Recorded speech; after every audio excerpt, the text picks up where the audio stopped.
Selama kemerdekaan belum diberikan kepada bangsa Palestina, selama itu pula Indonesia tidak akan pernah berhenti untuk menentang penjajahan Israel. Kalimat Presiden Soekarno ini menjadi sikap terkait Palestina dalam kancah internasional. Posisi Indonesia saat ini di kancah internasional tidak lagi akan menjadi follower, akan tetapi turut serta menjadi aktor. Itu kenapa kemarin saya lihat ketika Pak Prabowo bersama Macron mengatakan bahwa Indonesia akan siap mengakui dan akan menjalin hubungan diplomasi dengan Israel dengan syarat berikan kemerdekaan terhadap Palestina. Kemudian Indonesia juga siap mengirim pasukan perdamaian internasional yang saat ini itu juga yang sedang disusun oleh Prancis dan juga Belgia. Pak Prabowo dalam forum-forum melakukan kritik keras terhadap negara-negara barat. Mereka secara moral terus mengajari kita bagaimana demokrasi harus dilakukan, penegakan HAM harus dilakukan. Akan tetapi ketika ada situasi yang dilakukan oleh Israel, genosida di Gaza, mereka tutup tangan. Pelanggaran HAM tidak menjadi rute yang harus ditempuh untuk menyelesaikan terkait apa yang dilakukan Israel terhadap Palestina. Presiden Prabowo Subianto sejak dilantik sampai detik ini dalam konteks internasional ternyata beliau setidaknya 9 kali melakukan perjalanan ke luar negeri. Yang paling unik, negara-negara yang dipilih secara rute itu saya lihat merupakan peta yang ingin dibangun oleh Prabowo Subianto dalam konteks percaturan politik internasional. Saya lihat ada tanda yang cukup mengembirakan terkait pride kita, kebanggaan kita bahwa peran kita yang di awal-awal kemerdekaan menjadi pemimpin negara-negara dunia ketiga sepertinya mudah-mudahan dengan sinyal 7 bulan yang diberikan Pak Prabowo ini akan bangkit dan mulai kembali. Terima kasih telah berkenan singgah di channel ini ya. Jangan lupa tekan tombol subscribe dan nyalakan lonceng notifikasinya. Selamat menyimak!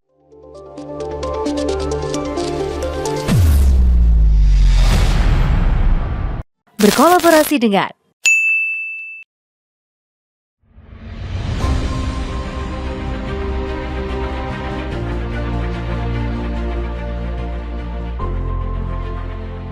kemerdekaan bagi bangsa Palestina merupakan satu-satunya jalan untuk mencapai perdamaian yang benar. Indonesia sudah menyampaikan begitu negara Palestina diakui oleh Israel, Indonesia siap untuk mengakui Israel dan kita siap untuk membuka hubungan diplomatik dengan Israel.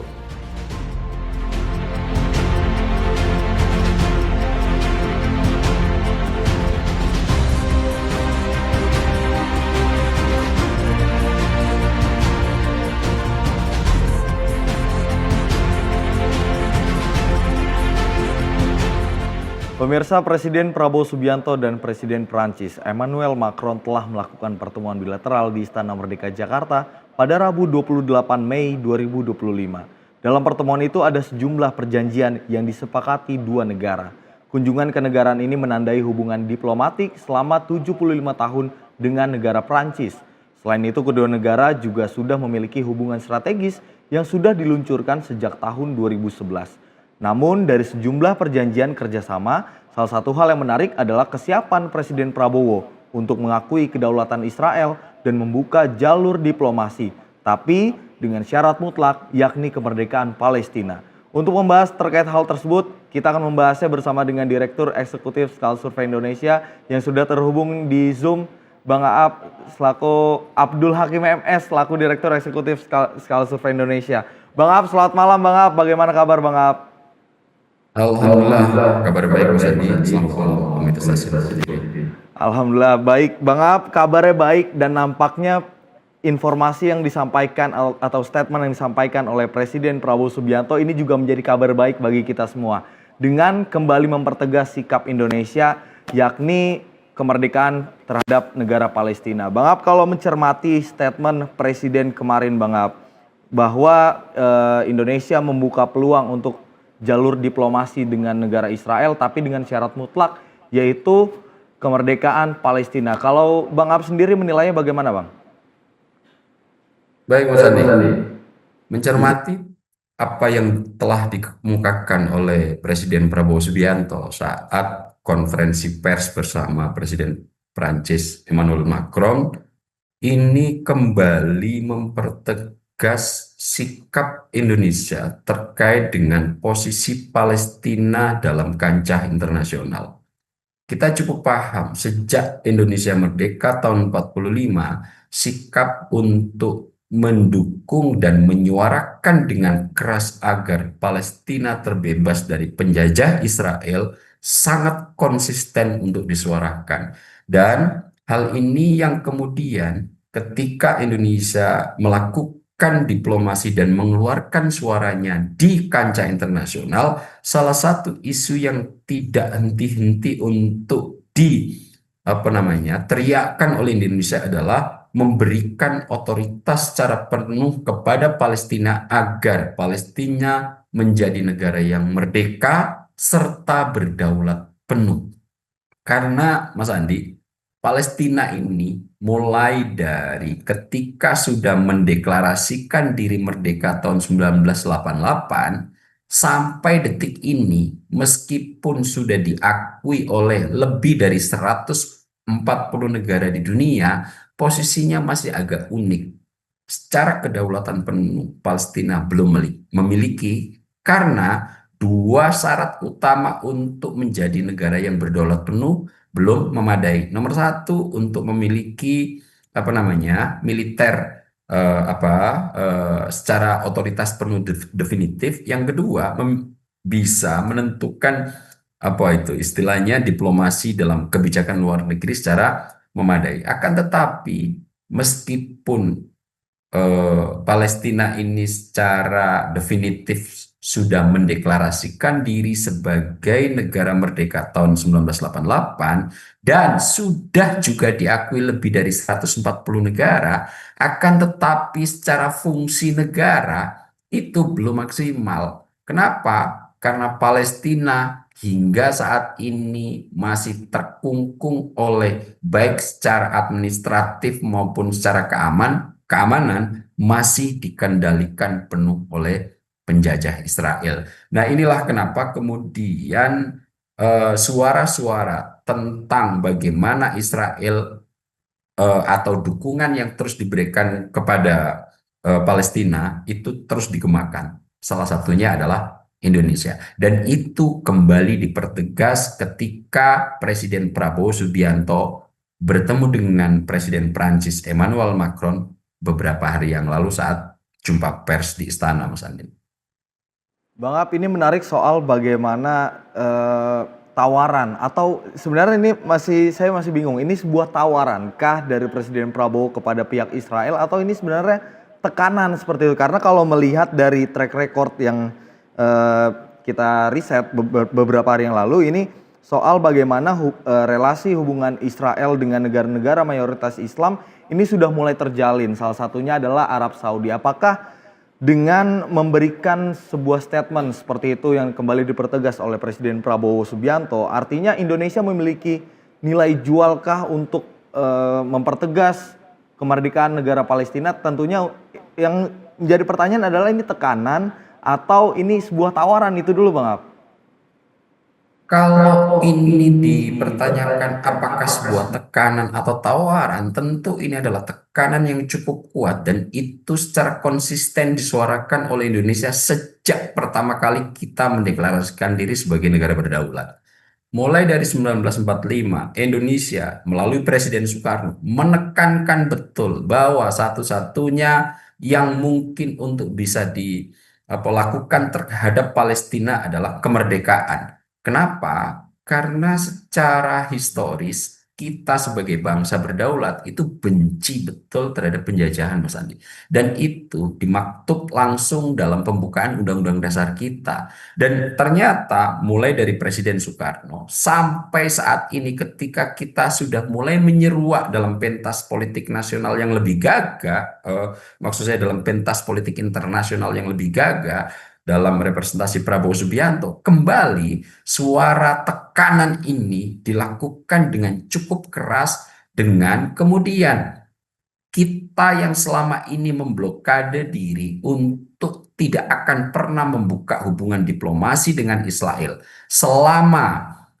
Israel masih melakukan okupasi atau pendudukan terhadap Palestina, ini adalah tekanan penting yang diberikan Indonesia, dan ini konsisten, Mas Andi. Saya pernah teringat kembali terkait dengan rangkuman, karena pernyataan ini setelah saya telusuri secara formal, belum saya temukan rujukan primernya gitu. Ada salah satu pernyataan yang ini kemudian terus dikutip dari Presiden Soekarno gitu. Dan ini seolah-olah menjadi landasan penuh kita dalam menekan Israel agar segera memberikan kemerdekaan secara utuh terhadap Palestina menjadi negara yang berdaulat penuh. Apa pernyataan itu? Presiden Soekarno, dan ini pernah dikutip oleh beberapa media pun ketika Pak Jokowi berpidato, selama kemerdekaan belum diberikan kepada bangsa Palestina, selama itu pula Indonesia tidak akan pernah berhenti untuk menentang penjajahan Israel. Jadi kalimat Presiden Soekarno ini seolah-olah menjadi landasan utama kita sikap terkait Palestina dalam kancah internasional, dan ini konsisten selalu dilakukan meskipun bahkan ketika beberapa presiden itu sempat terpantik untuk kemudian membuka hubungan diplomat dengan Israel, akan tetapi karena prinsip ini terus digaungkan dan dijaga penuh oleh Indonesia, tidak pernah terjadi hubungan diplomasi itu secara resmi antara Indonesia dan Israel, karena ini adalah yang saya lihat sebagai sebuah penghormatan terhadap Palestina yang memang posisinya agak cukup unik. Dibilang sebagai negara berdaulat juga tidak, tapi dibilang sebagai negara yang tidak berdaulat juga tidak, begitu. Nah, posisi inilah yang kemudian saya lihat konsisten diperjuangkan oleh Indonesia, dan saat ini dipertegas kembali oleh Prabowo Subianto kala bertemu dengan Presiden Prancis Macron. Tapi Mas Andi, ya, setelah saya melakukan penelusuran, sebetulnya konsistensi yang kemudian disuarakan dengan keras oleh Prabowo Subianto ini tidak hanya ketika bertemu dengan Macron terkait Palestina ini. Saya sempat mencatat, Mas Andi, setidaknya ada, ini saya sudah bikin oret-oretan gitu. Setidaknya Presiden Prabowo Subianto itu telah melakukan pernyataan cukup kuat sebanyak 5 kali menurut catatan saya dalam 7 bulan kepemimpinan beliau. Dan ini dalam sejarah Republik Indonesia belum pernah terjadi.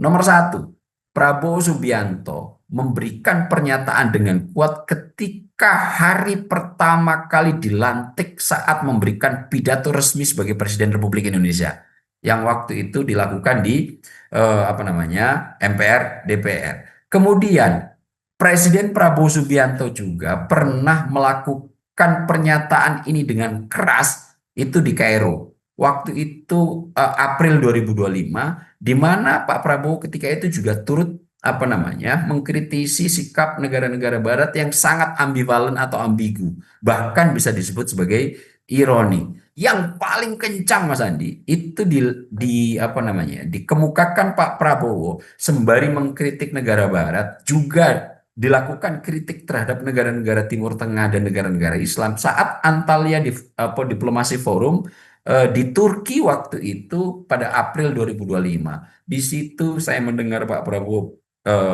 ketika diwawancara sampai sempat merinding begitu, karena sikap tegas itu seolah-olah kita kembali menjadi sosok pemain penting dalam kancah internasional. Kemudian dilakukan di Shangri-La Dialogue ketika forum-forum yang digelar di Singapura, Pak Prabowo juga mengulangi itu. Nah, kemudian di forum D8, kalau nggak salah itu di KTT D8 di Kairo, Mesir, April 2025, Pak Prabowo juga menyatakannya. Nah, saya melihat saat ini dengan kemampuan Pak Prabowo bernarasi, menyatakan sikap dengan penuh di depan kancah internasional, oh ternyata Indonesia yang selama ini cukup redup dalam dunia internasional mulai kembali. Apa yang sempat dialami oleh Presiden Soekarno dalam konteks pergaulan internasional, seolah-olah dalam 7 bulan terakhir ini sudah mulai kembali bisa dihidupkan oleh Prabowo Subianto. Dari mana? Salah satu indikatornya adalah sikap Indonesia terkait kemerdekaan Palestina, Mas Andi. Bang Ab, ini kan yang juga menarik adalah soal momentum, Bang Ab. Statement terhadap kemerdekaan Palestina yang dikemukakan oleh Presiden Prabowo Subianto ini saat pertemuan dengan Presiden Prancis Emmanuel Macron seperti itu. Tapi kalau berdasarkan hasil riset, ini kan sejumlah negara internasional khususnya Eropa ini sudah mulai menyatakan dukungannya terhadap kemerdekaan Palestina, seperti ada Spanyol, Irlandia, dan juga Norwegia. Kemudian juga yang kita ketahui adalah Prancis ini kan salah satu negara yang turut mendukung Israel seperti. Namun melihat dinamika yang terjadi di kancah internasional, Bang Ab, apakah momentum ini yang diambil oleh Presiden Prabowo Subianto dan menjadi salah satu alasan hal ini dikemukakan saat pertemuan dengan Presiden Prancis, Bang Ab? Iya, Mas Andi. Sebetulnya ya, eh, kancah internasional kita akan bisa cukup membedah dengan sederhana dan bisa memahaminya secara penuh kalau kita lihat dalam konteks secara keseluruhan, Mas Andi. Kalau kita lihat ya, sebetulnya percaturan politik global itu mengalami 3 pergeseran utama sejak Perang Dunia Pertama, sejak berakhirnya Perang Dunia Kedua. Kita tahu bahwa Perang Dunia Kedua itu terjadi tahun 1945. Momentum berakhir Perang Dunia Kedua itu saat Jepang berhasil dibom atom oleh Amerika dengan 2 kota menjadi luluntah, Hiroshima dan Nagasaki. Sejak itu kemudian menjadi tanda awal berakhirnya Perang Dunia Kedua. Akan tetapi setelah Perang Dunia Kedua ini berakhir, tiba-tiba percaturan politik global itu kemudian mengkerucut kepada 2 kekuatan besar yang muncul. Maka ketika itu disebut sebagai era bipolar. Apa era bipolar? Era di mana kekuatan ada 2 negara kuat yang sedang berbagi peran, dan saking kuatnya 2 negara ini kemudian seolah-olah mengalami ketegangan, akan tetapi tidak pernah untuk bertempur secara fisik penuh gitu. Negara itu adalah negara Amerika Serikat sebagai representasi yang waktu itu pergulatan ideologinya cukup kuat. Amerika Serikat sebagai perwakilan dari kapitalisme, liberalisme, kemudian demokrasi. Di sisi yang lain, ada Uni Soviet yang kemudian menjadi perwakilan ideologi komunisme, sosialisme, dan juga dalam penggabungan kekuatan-kekuatan militer membentuk Pakta Warsawa. Di Amerika Serikat membentuk NATO. Nah, 2 kekuatan ini terus bersitegang, yang akhirnya kemudian kita kenal bersitegang ini karena tidak pernah berbenturan secara perang fisik penuh, disebut sebagai Perang Dingin begitu. Nah, di era Perang Dingin ini terjadi hampir dari 1945 itu sampai 1991 gitu ya.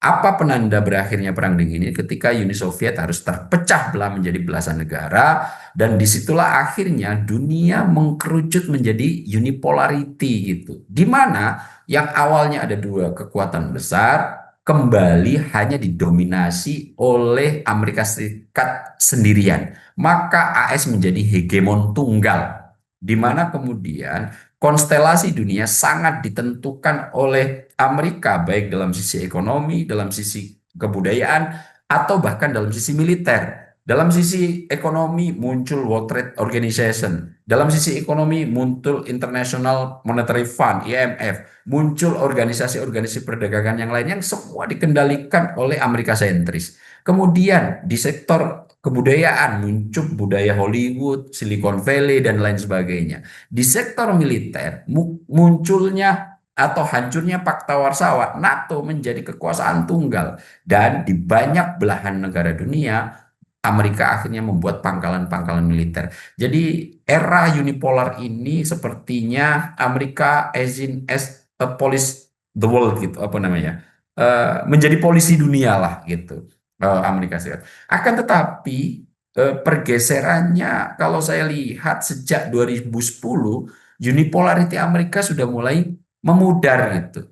Dari mana tandanya? Muncul banyak negara atau kekuatan-kekuatan baru yang mulai bisa menjadi pembanding. Di situ muncul Tiongkok dengan kekuatan teknologi yang cukup luar biasa, menjadi hegemon pembanding di kawasan Asia Pasifik. Kemudian muncul Rusia yang menjadi hegemon pembanding di wilayah-wilayah Eropa Timur. Kemudian di wilayah-wilayah global Sud, negara-negara berkembang, negara-negara selatan, muncul Brazil, muncul kemudian Peru. Kemudian di negara-negara misalnya Asia muncul India, muncul Turki, muncul Arab Saudi yang kemudian ini memecah kekuasaan konsentrasi tunggal menjadi multipolar, Mas Andi. Nah, terkait pertanyaan Mas Andi tadi, kemudian di situasi yang sangat multipolar yang semacam ini, apa yang menjadi rujukan utama oleh negara-negara yang saat ini harus berkiprah di kancah ini? Kepentingan nasional. Nah, terkait apa namanya multipolarity yang terjadi baru ini kemudian saya lihat negara-negara Barat itu sudah mulai berbeda arah dan berani menyatakan sikap terhadap Amerika, termasuk terkait sikap terhadap Israel. Itu kenapa kepentingan negara-negara Eropa sudah mulai bergeser dari tunduk patuh terhadap Amerika sampai detik ini sudah mau dan mulai berani menyuarakan diri, termasuk Belgia dan Prancis yang saat ini berseberangan sikap terkait konflik yang terjadi antara Israel dan Palestina, Mas Andi. Baik Bang Ab, kalau melihat statement Presiden Prabowo Subianto yang semakin mempertegas sikap Indonesia terhadap kedaulatan rakyat Palestina, kalau Bang Ab sendiri menilainya Bang Ab, bagaimana sih sebenarnya pemahaman dari sosok Presiden Prabowo Subianto ini terhadap geopolitik Bang Ab? Iya, Mas Andi. Kalau saya cermati ya, proses kebijakan yang ingin ditempuh oleh Prabowo Subianto selain dalam urusan domestik juga memperhatikan betul bagaimana Indonesia harus menjadi aktor di pentas internasional. Kenapa saya bisa mencermati itu, Mas Andi? Saya membacanya dari beberapa indikator ya, Mas Andi. Saya sempat menelusuri dan membuat catatan eh, di 7 bulan pertama pemerintahan Presiden Prabowo Subianto ketika sejak dilantik sampai detik ini, dalam konteks internasional ternyata beliau telah melakukan 9 perjalanan dinas ke luar negeri setidaknya ya. 9 kali melakukan perjalanan ke luar negeri dan telah mengunjungi setidaknya 14 negara gitu. Dan yang paling unik, negara-negara yang dipilih secara rute itu saya lihat merupakan peta yang ingin dibangun oleh Prabowo Subianto dalam konteks percaturan politik internasional. Kita ingat betul, perjalanan Prabowo Subianto itu ketika telah dilantik, pertama kali hadir ke negara yang menjadi kutub saat ini selain Rusia adalah kekuatan dan aktor besar di konteks politik global saat ini. Nomor satu, Prabowo Subianto berangkat ke Tiongkok, bertemu dengan Xi Jinping. Itu tanggal 8 sampai 10 November. Ini saya catat ini. Kemudian tanggal 10 sama 12 November itu kemudian pindah ke Amerika Serikat sebagai kutub pembanding. Nah, saya melihat langkah Prabowo dengan memilih Tiongkok dan Amerika Serikat ini adalah 2 kutub utama saat ini selain Rusia yang menjadi negara paling berpengaruh dalam konteks global. Nah, saya melihat kenapa Prabowo melakukan ini. Pak Prabowo sepertinya ingin memberikan pesan kuat bahwa Indonesia saat ini masih tetap bebas aktif dan tidak memilih salah satu dari kutub, akan tetapi mencoba untuk menjadi penyeimbang. Alih-alih akan memilih rute sebagai negara satelit, di mana dulu juga ini sikap yang dikeluarkan oleh tokoh-tokoh politik kita terkait saat terjadinya perang dingin dan di awal-awal kemerdekaan kita bebas aktif antara Uni Soviet dan Amerika, ini kembali dipertegas oleh Prabowo Subianto dengan cara yang sangat elegan gitu. Pertama bertemu dengan Presiden Xi Jinping, yang kedua kemudian waktu bersamaan bertemu dengan Amerika Serikat. Nah, dalam konteks ini saya melihat bahwa Pak Prabowo ingin mengeluarkan pesan Indonesia tidak akan sudi kalau misalnya saya akan memakai bahasa yang cukup tegas gitu, tidak akan sudi menjadi negara satelit di antara pertentangan banyak raksasa kekuatan global saat ini. Pak Prabowo mencoba mendayung ke keduanya. Kemudian setelah bertemu dengan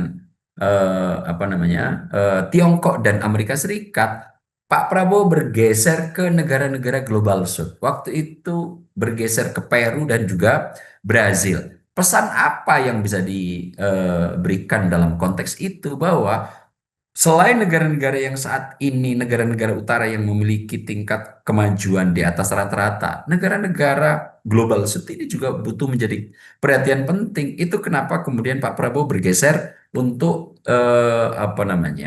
mengunjungi negara-negara yang sebetulnya secara posisi masih mirip dengan kita. Kemudian Pak Prabowo juga akhirnya bahkan ini diundang penuh dan menjadi tamu kehormatan salah satu negara yang saat ini juga akan diprediksi dan diproyeksi menjadi poros baru dunia, India gitu.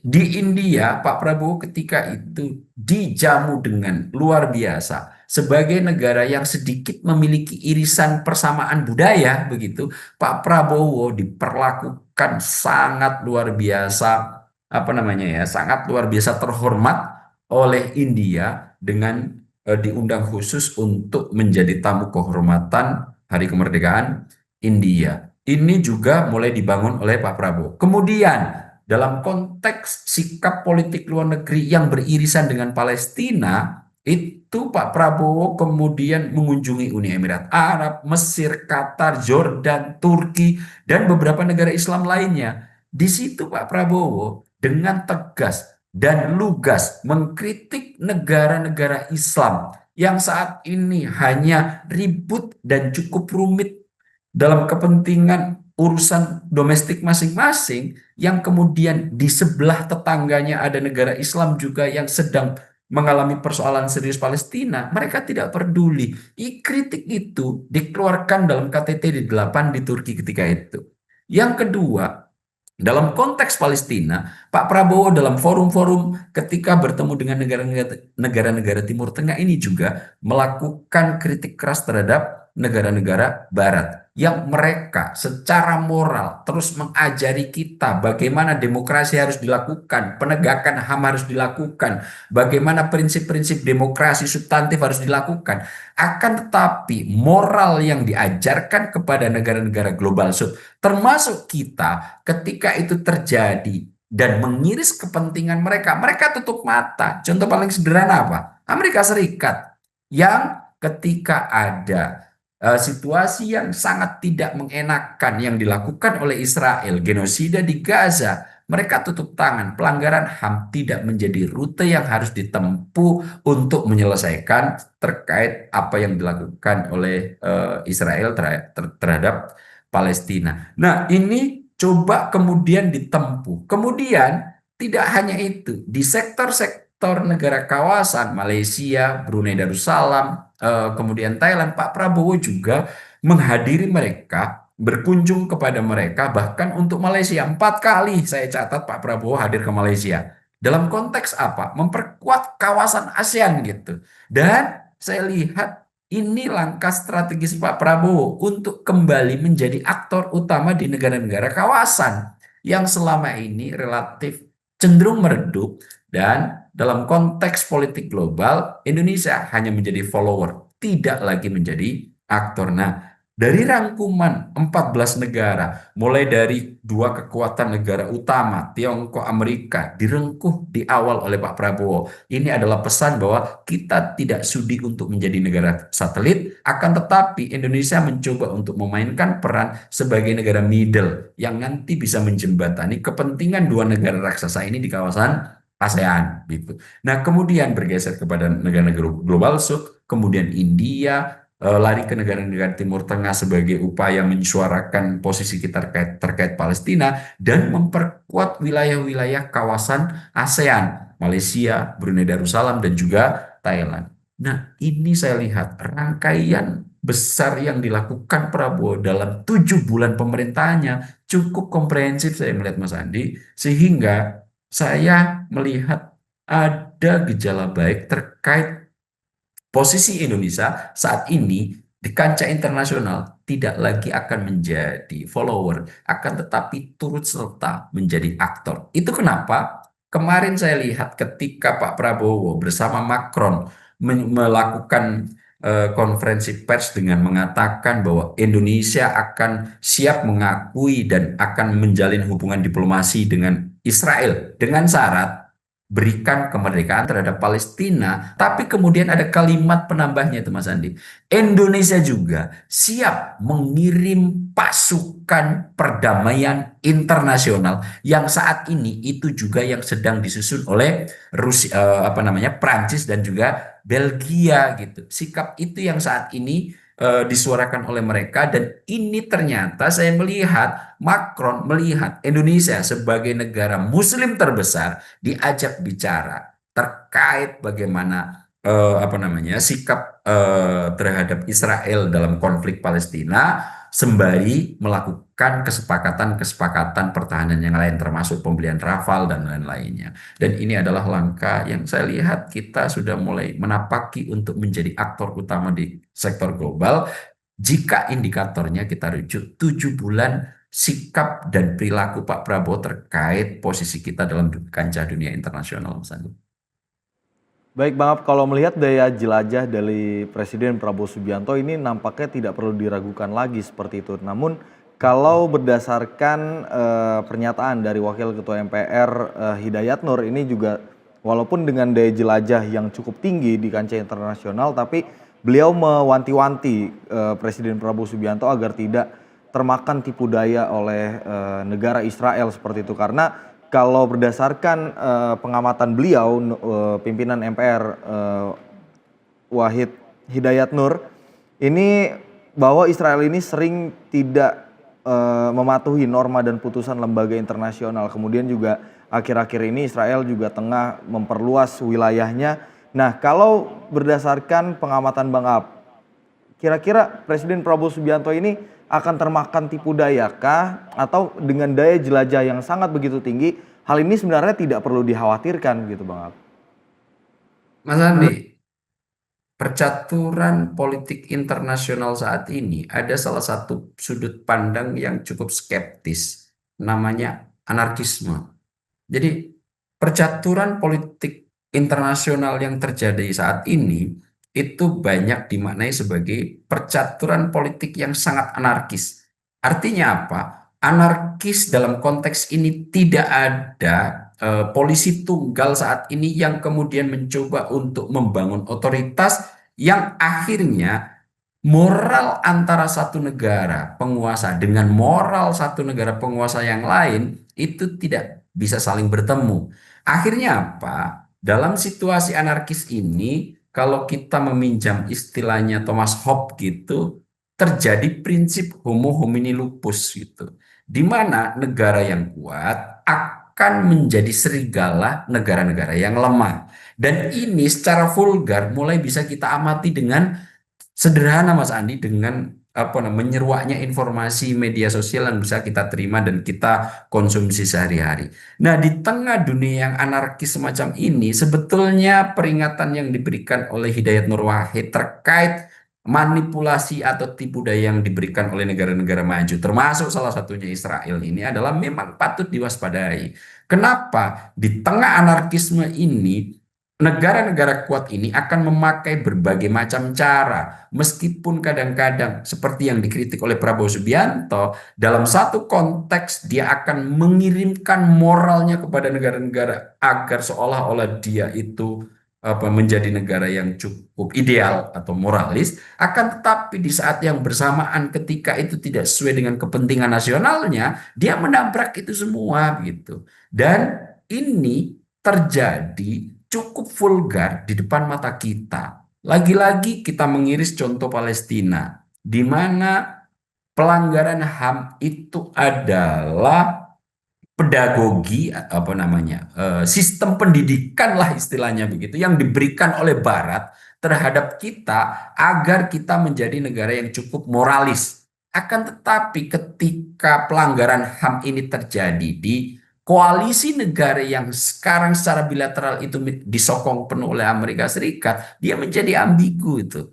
Di mana satu sisi oke mengecam, meskipun kemudian ketika diberikan resolusinya di PBB yang memveto Amerika Serikat gitu. Nah, ketika veto ini diberikan, kemudian apa namanya sikap di internasional seolah-olah menjadi masih sangat moralis. Nah, ini yang kadang-kadang menjadi perhatian penuh untuk diingatkan bahwa negara-negara yang selama ini membawa moral nilai-nilai ideal yang diajarkan kepada kita ternyata tidak sepenuhnya kemudian ketika itu mengiris dirinya sendiri akan dijalankan secara penuh. Nah, ini yang kemudian perlu memang kita wanti-wanti agar dunia yang sangat anarkis, percaturan pentas politik global yang sangat anarkis ini bisa kita antisipasi sehingga jalan keluar apa yang akan kita pilih menjadi lebih baik. Nah, di sektor itu saya melihat kekhawatiran yang apa namanya ya diberikan kepada Pak Prabowo dalam kacamata pribadi saya kok agak cukup potensinya cukup kecil gitu Mas Andi. Kenapa? Karena dalam sejarah Presiden Republik Indonesia belum pernah selain Presiden Soekarno yang punya narasi selugas Prabowo Subianto dalam mengkritik negara-negara Barat, dalam mengkoreksi kebijakan-kebijakan negara Barat, termasuk ucapan Prabowo Subianto sebetulnya terkait dengan akan berpeluang membuka hubungan diplomasi dengan Israel itu juga sudah 4 kali sebelumnya dinyatakan dengan lugas oleh Prabowo Subianto, sebagaimana di segmen awal tadi sudah saya sebutkan di forum-forum apa aja Pak Prabowo pernah mengutarakan itu. Jadi potensi untuk apa namanya Pak Prabowo nanti termakan atau termanipulasi oleh tipu daya Israel dalam tanda kutip kok sepertinya agak cukup jauh, karena Pak Prabowo lebih memilih untuk tidak menjadi negara satelit manapun. Bahkan juga dalam waktu bersamaan kita misalnya dengan Tiongkok membuka hubungan baik, dengan Amerika juga membuka hubungan baik, dengan negara-negara dengan Timur Tengah juga membuka hubungan baik, negara-negara kawasan ASEAN juga membuka hubungan baik, dan juga negara-negara di Timur Tengah juga membuka hubungan dengan baik. Nah, saya meyakini dengan daya jelajah dan apa namanya kemampuan pengetahuan yang dimiliki oleh Prabowo Subianto dalam konteks itu, mudah-mudahan asumsi saya benar, potensinya kecil Mas Andi. Oke, baik Bang Ap. Sebenarnya dalam posisi ini Bang Ap, hingga saat ini pasang surut dari Indonesia di kancah internasional, pergaulannya di kancah internasional ini sebenarnya seperti apa Bang Ap? Iya Mas Andi ya. Sebetulnya apa namanya rute yang ditapaki oleh Presiden Prabowo Subianto dalam konteks Indonesia mengarungi kancah politik internasional ini sebetulnya tanda-tandanya bisa kita apa namanya kalau saya menggunakan istilah itu mengembalikan marwah apa namanya peran politik internasional Indonesia seperti awal-awal kemerdekaan Mas Andi. Kalau kita lihat ya Mas Andi ya, peran politik Indonesia dalam kancah internasional, coba kita urai mulai dari Presiden Soekarno hingga Prabowo Subianto. Mas Andi ya, kita di awal-awal kemerdekaan, ketika meskipun mengalami situasi rumit di internal domestik, tapi sebetulnya posisi Indonesia di kancah global itu sangat dihargai. Era Presiden Soekarno dari mulai 45 sampai 66, kita itu bisa saya simpulkan menjadi pemimpin negara-negara dunia ketiga lah Mas Andi. Gimana tidak? Ketika itu Indonesia berada dalam situasi adanya dua kutub kekuatan besar yang memaksa semua negara harus memilih menjadi negara satelit mana. Apakah ikut dalam ruang yang digagas oleh Uni Soviet dalam konteks komunisme, sosialisme, dan juga Pakta Warsawa, ataukah memilih menjadi satelit negara-negara barat dalam konteks demokrasi, liberalisme, dan kapitalisme gitu, dalam konteks pertahanan militer NATO. Nah, dalam posisi yang semacam itu, Indonesia berani untuk menjadi inisiator dari gerakan non-blok, di mana negara-negara yang tidak mau kemudian menjadi satelit dua negara hebat ini berkumpul, dan yang menjadi inisiator adalah Indonesia. Dengan apa? Konferensi Asia Afrika itu adalah bentuk nyata bagaimana peran kuat Indonesia dalam konteks politik internasional. Akan tetapi sejak 66 Mas Andi ya, kita kemudian urut di era Pak Harto, peran politik kita di kancah internasional mulai meredup. Artinya apa?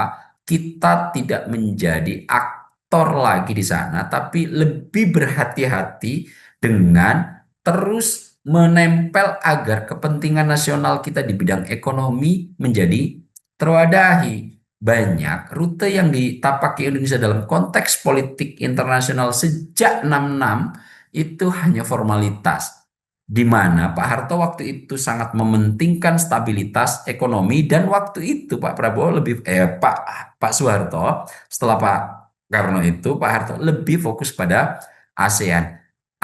Akan tetapi apakah kita menjadi aktor utama ketika itu? Tidak gitu. Kemudian di era reformasi awal-awal, peran politik Indonesia saya lihat lebih meredup lagi dalam konteks internasional. Kenapa?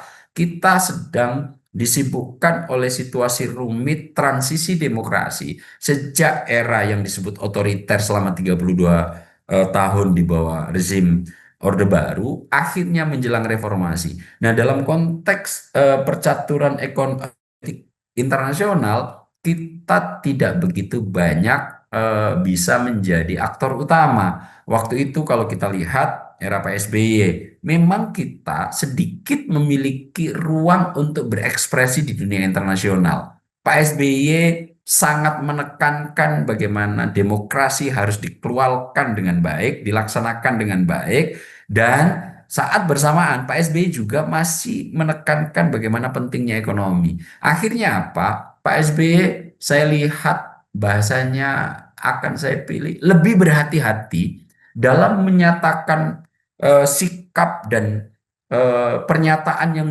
disampaikan kepada negara-negara global agar apa? Tidak mengiris kepentingan nasional kita dalam konteks pembangunan demokrasi dan pembangunan ekonomi. Pun demikian halnya dilanjutkan oleh era Pak Jokowi gitu. Pak Jokowi malah kemudian banyak berada di sisi diplomasi dalam konteks kepentingan kita untuk pemenuhan infrastruktur. Itu kenapa eranya itu yang kemudian banyak menjadi apa namanya guyonan terkait diplomasi kita di kancah internasional, di mana Pak Jokowi mengundang semua negara-negara kuat untuk berinvestasi di negara kita, yang itu akhirnya kemudian sempat diparodikan oleh Cak Nun begitu. Nah, itu menjadi apa namanya? Menjadi era yang saya lihat Indonesia lebih banyak menjadi follower, menjadi apa namanya? Anggota formal, normatif gitu, yang penting hadir tapi tidak menunjukkan sikap bagaimana kita secara elegan, secara beringas, secara apa namanya? Tengadah muka menyampaikan dan memposisikan kita dengan kuat. Nah, baru di 7 bulan pertama pemerintahan Prabowo ini tanda-tanda untuk kembali ke diplomasi internasional di era Pak Karno mulai tumbuh kembali ini. Pak Prabowo cukup kuat menarasikan bagaimana sikap Indonesia semestinya dalam konteks Palestina. Bagaimana Indonesia tidak cukup segan untuk melakukan politik bebas aktif, tapi tidak hanya normatif, tapi ini disuarakan dan dilaksanakan. Di mana itu bisa kita lihat pertama kali disuarakan dan dilakukan dengan cara di awal pelantikan pemerintahannya langsung mengunjungi Tiongkok, langsung mengunjungi Amerika.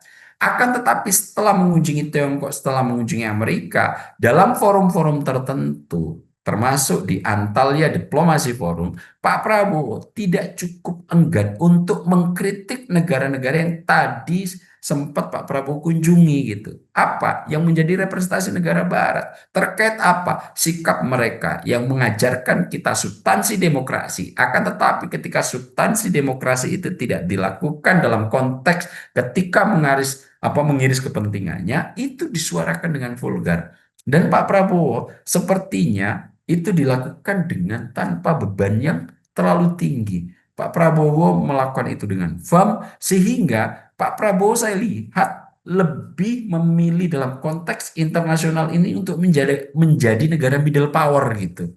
Di mana di antara dua raksasa ini kita menjadi yang ketiga, tapi kita berperan penuh yang kemudian harus aktif dan juga berperan strategis. Nah, saya melihat kalau urutan dari pasang surut peran kita dalam kancah politik internasional, dari mulai Presiden Soekarno, kemudian Presiden Soeharto, era reformasi, dan 7 bulan pemerintahan Pak Prabowo ini, saya lihat ada tanda yang cukup mengembirakan terkait pride kita, kebanggaan kembali kita bahwa peran kita yang di awal-awal kemerdekaan menjadi pemimpin negara-negara dunia ketiga, sepertinya mudah-mudahan dengan sinyal 7 bulan yang diberikan Pak Prabowo ini akan bangkit dan mulai kembali, Mas Andi. Baik Bang Ab, ini kan kalau mencermati artinya ada harapan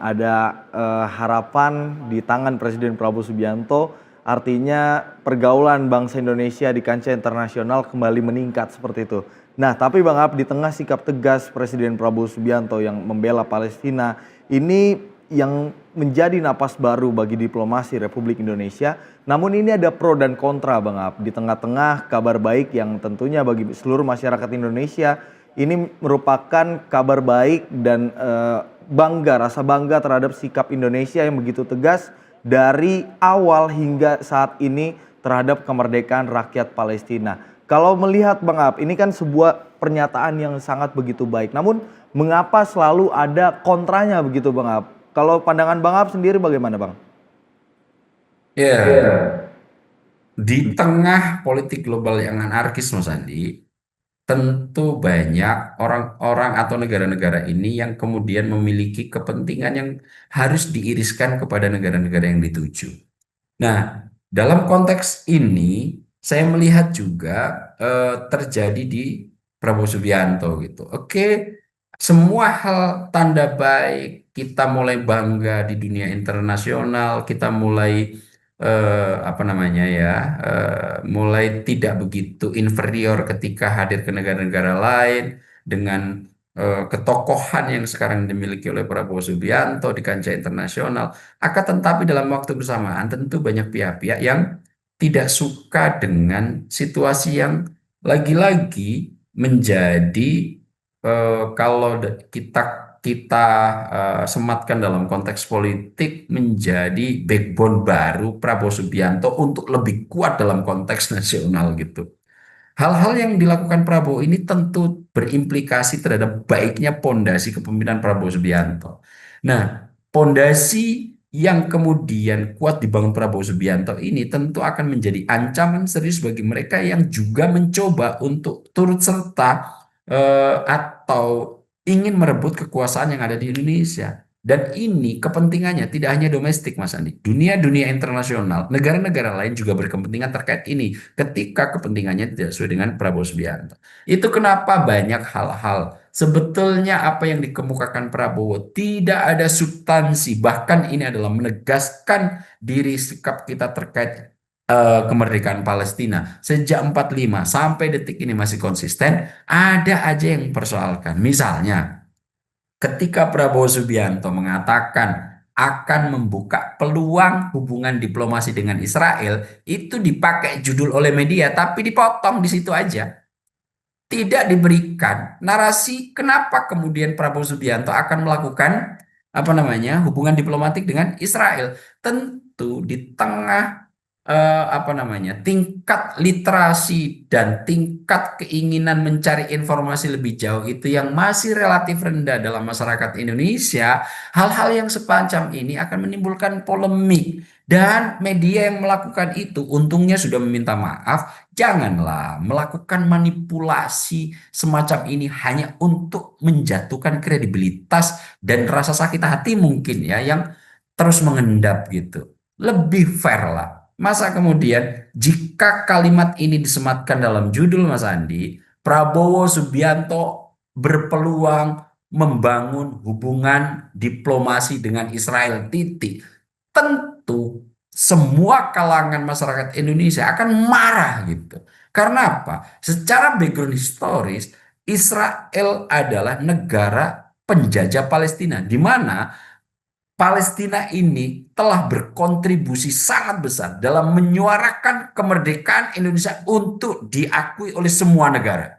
Di saat negara-negara resmi baru mengakui Indonesia tahun 47 sampai 49, Palestina sejak 45 sampai 47 melalui tokoh kuatnya waktu itu terus mengajak dunia internasional, negara-negara di dunia untuk mengakui Indonesia sebagai negara berdaulat penuh.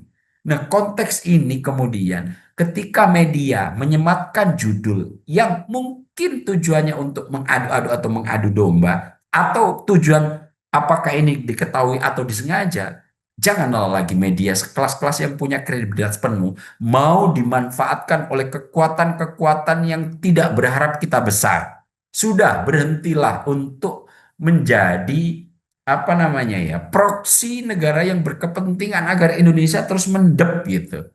Ini sangat saya suarakan dengan sangat tegas, Mas Andi, bahwa media-media yang semacam ini adalah media-media yang mencoba memanipulasi situasi yang tidak sesungguhnya, dan inilah yang dari dahulu dikritisi oleh Prabowo Subianto, divide et impera. Saya kemukakan lagi, media-media begini ada baiknya mulailah sadar, cover both side, berilah literasi yang cukup terhadap masyarakat kita yang memang secara mayoritas belum memiliki kemampuan penuh untuk mengunyah informasi secara parsial begitu. Untungnya media yang bersangkutan itu sudah meminta maaf dan mengganti judulnya sehingga polemik ini bisa diakhiri cepat. Tapi janganlah lagi memakai rute-rute yang semacam ini hanya untuk kepentingan membela kelompok-kelompok yang sebetulnya sangat tidak mengharapkan Indonesia bersatu dan menjadi negara yang kuat serta maju, Mas Andi. Baik Bang Ab, artinya kalau baju putih saja ini banyak sekali noda yang mau menempel seperti itu Bang Ab. Nah, artinya ada niat baik dari seorang presiden tapi ada saja yang ingin mengalirkan kemana-mana seperti itu Bang Ab. Bang Ab, terima kasih banyak sudah mau berbincang pada malam hari ini. Sehat selalu Bang Ab. Sampai berjumpa di... Terima kasih sudah menonton video ini sampai akhir ya. Agar tidak tertinggal video-video kami selanjutnya, yuk jangan lupa tekan tombol subscribe dan nyalakan lonceng notifikasinya. Dan untuk berdiskusi, silahkan tulis pendapatmu di kolom komentar ya.